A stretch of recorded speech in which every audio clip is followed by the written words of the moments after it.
Shalom, salam mio, media Injil online. Nama saya, Kelo Salama. Tema saat ini adalah, apakah binatang punya roh atau tidak? Saya mau menjawab ini karena ada satu channel membahas bahwa binatang itu tidak punya roh, sehingga saya harus perlu menjawab hal ini. Ini dia cuplikannya. Hal ini hanya bisa dijelaskan karena ada sesuatu yang berbeda yang dimiliki manusia namun tidak dimiliki makhluk lain. Sepertinya tidak ada tuh binatang yang menyembah sesuatu. Ya karena binatang tidak mempunyai roh. Ya karena binatang tidak mempunyai roh. Apakah benar binatang atau hewan itu tidak punya roh? Sebelum menjawab dan memberikan bukti-bukti ayat dalam Alkitab, kita perlu tahu dulu, roh itu apa? Secara singkat, roh itu hidup atau nafas. Nah, dari arti ini saja kita tentu sudah tahu jawabannya, kalau hewan atau binatang itu punya roh.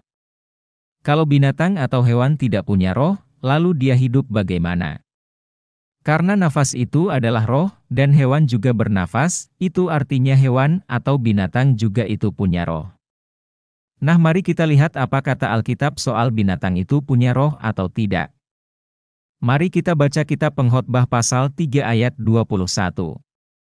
Siapakah yang mengetahui, apakah nafas manusia naik ke atas dan nafas binatang turun ke bawah bumi? Nafas ini adalah roh, tadi arti singkat kita sudah tahu.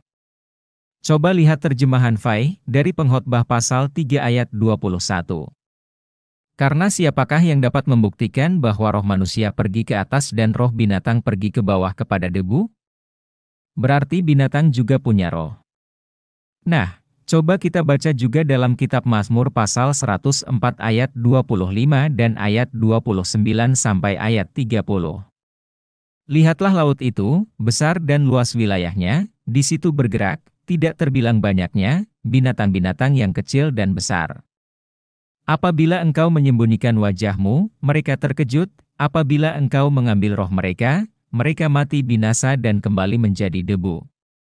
Apabila engkau mengirim rohmu, mereka tercipta, dan engkau membaharui muka bumi.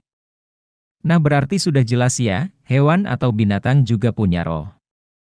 Jawaban ini semoga menjawab dan memberkati. Tuhan Yesus memberkati. Salam mio, media Injil online, dan shalom.